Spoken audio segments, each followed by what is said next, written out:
Hey, what's up? I'm Amobi Okugo, founder of A Frugal Athlete. We decided to start a new series, Athlete Entrepreneur. A lot of athletes have been starting businesses, side hustles, various platforms, and I thought it would be cool to kind of take you through the journey of how I started A Frugal Athlete, as an athlete, the trials and tribulations of starting a business. It didn't really start out as a business, then I made it into a business, and then now 3+ years in, just take you through the process. 2020 came into the year thinking it was going to be a big year. I mean, it still is a big year, but obviously there's been a lot of things that have gone on. So people have had to make adjustments, including myself, for the good, for the bad.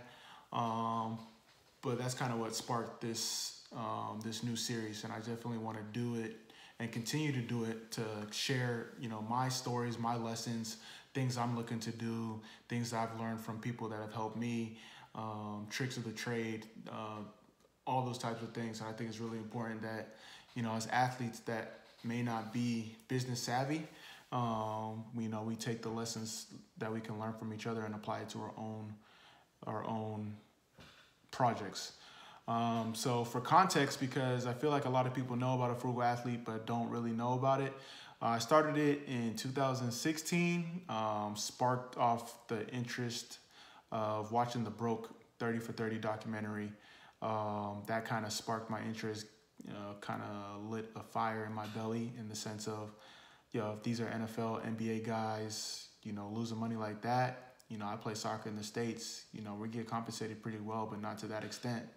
I need to raise the level. And I've always been interested in business and finance. I've always been interested in the entrepreneurship, marketing, and ways to kind of maximize your capital, if that works for a word. But after I saw that, I was like, nah, all right, we got to raise the level. So did some research, talked to my bros, Akachi and Kyle, and was like, yo, who are some athletes that you look up to in terms of business and stuff? And so we did research, and what we kept finding were, no disrespect to the athletes, but LeBron James, Kobe Bryant, rest in peace, Tom Brady, Serena Williams. So anomalies. These are world-class superstars. They're not really gonna have to suffer or worry about getting a job after they retire, because they make so much money. There's such a big influence on the current world. They're always gonna have opportunities. So we did more research, and what we found were the athletes that lost it all. Antoine Walker, Allen Iverson. The list goes on and on.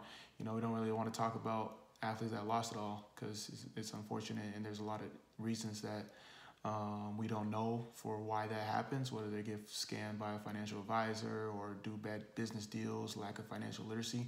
But we kept finding those type of stories. And while those scare tactics work in a sense, there weren't any solutions. They were just this is why they lost their money. Don't do that and you'll be fine.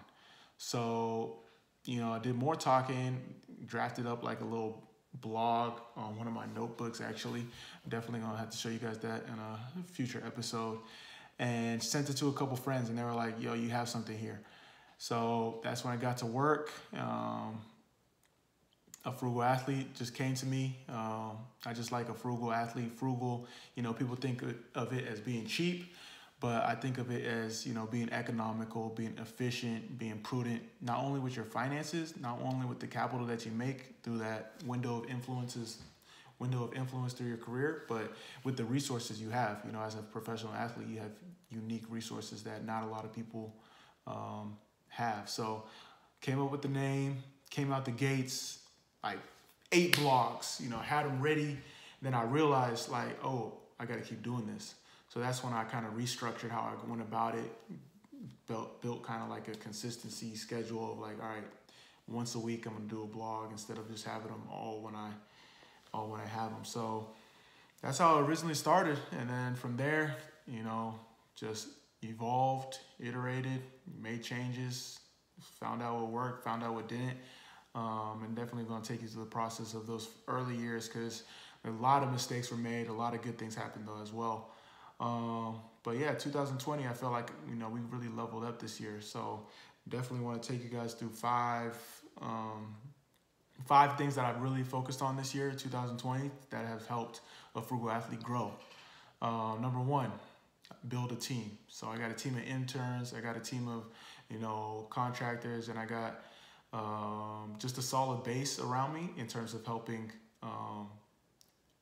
our day-to-day. My guy Adrian, he's like kind of the operations manager, business manager. He's doing a great job. He kind of gets everything in order.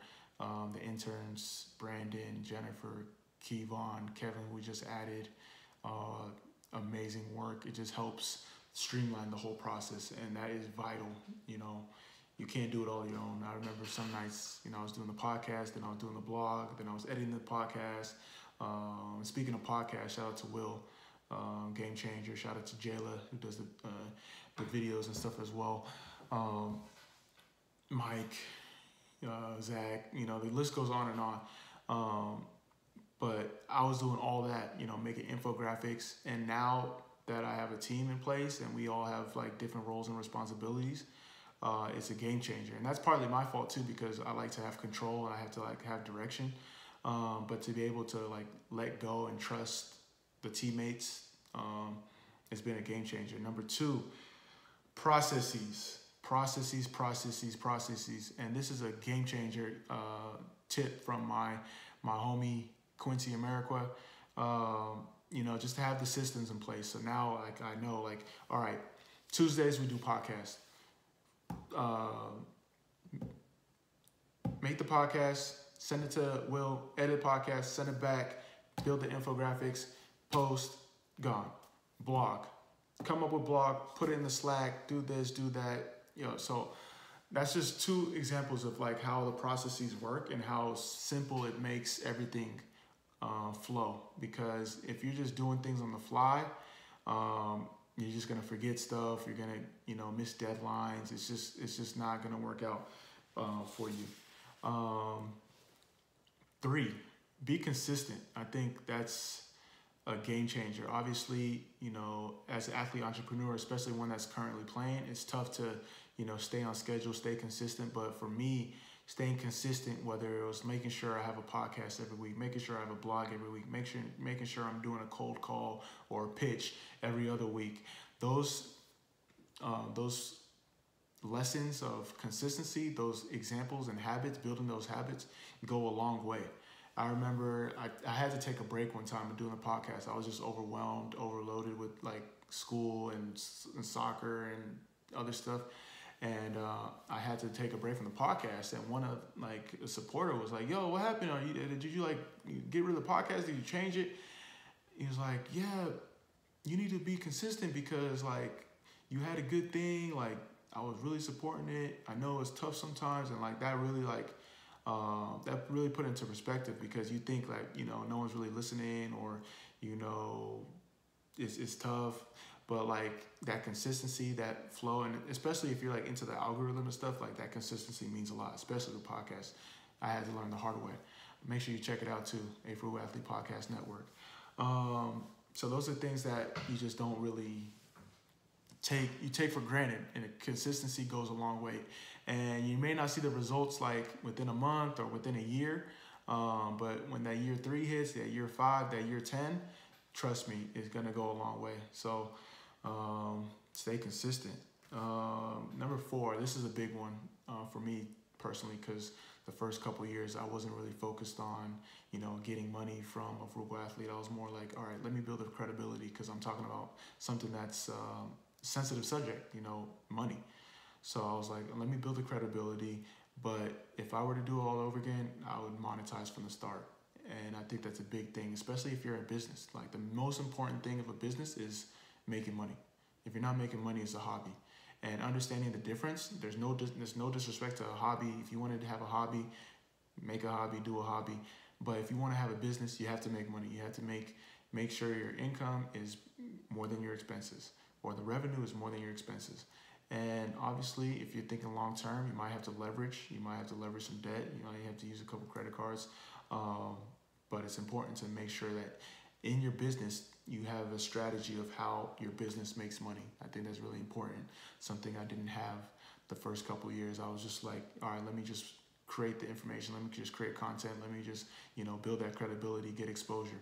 And then now as 2020 has hit, we're making money through a number of different ways, whether it's, ad revenue, sponsorships, consulting, speaking engagements, workshops, merch, courses. These are all different ways that we make money. And I definitely want to dive into that at a later segment. But we weren't really thinking like that initially. And then lastly, this one's, how can I explain this? This one's interesting. Outsource. And I know I said build a team before. Actually, I'm going to switch it up. Not outsource. Confidence. You have to have confidence in yourself. And you have to think confidently that it's going to work out, and think long term, because you may see your competitors come out of nowhere. You may see people that have a lot of money that can fund different projects, and you want to compete with them. You have to have confidence that what you're doing is different from everyone else, and what you're doing is a value add. If you don't, then you already lost. So when you're starting a business, whatever it may be, yes, you have to love what you're doing. Yes, you have to have minimal viable product. Yes, you have to, fulfill a need, but you have to have confidence that you're going to succeed, and not just blind confidence just because you are who you are and you can make it work. Because especially with athletes, because you have some money, you kind of use money to hide some of the business mistakes that you make early on, because you can just cover it with money. But you have to have confidence that, you as an athlete, you as a businessman, you as an entrepreneur can get the job done. And with that being said, that's pretty much it. That's what athlete entrepreneur is going to be about. We're going to mix it up too, though. We're going to be following other athletes and seeing what they do. Got some things in the works. And shout out to Monica as well. She kind of gave me the idea, or not really the idea, but gave me the confidence, or the spark to really push forward with this content. So if you have any questions, any topics that you want me to talk about, just let me know. Definitely open book. Definitely want to discover it or talk about it and go from there. This is going to be exclusive on LinkedIn and YouTube, for full content. Clips will be shared on IGTV, all that. Also, this will be repurposed on the podcast.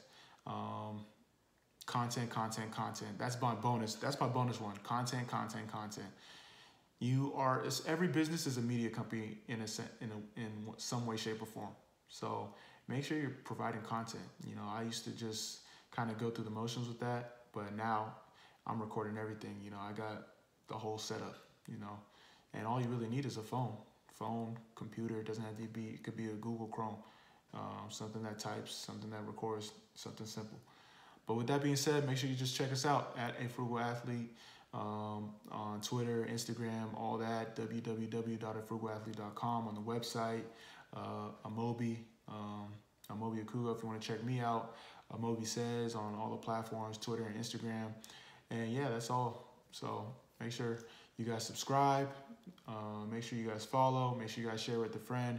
We really appreciate the support. The love has been crazy. And thank you.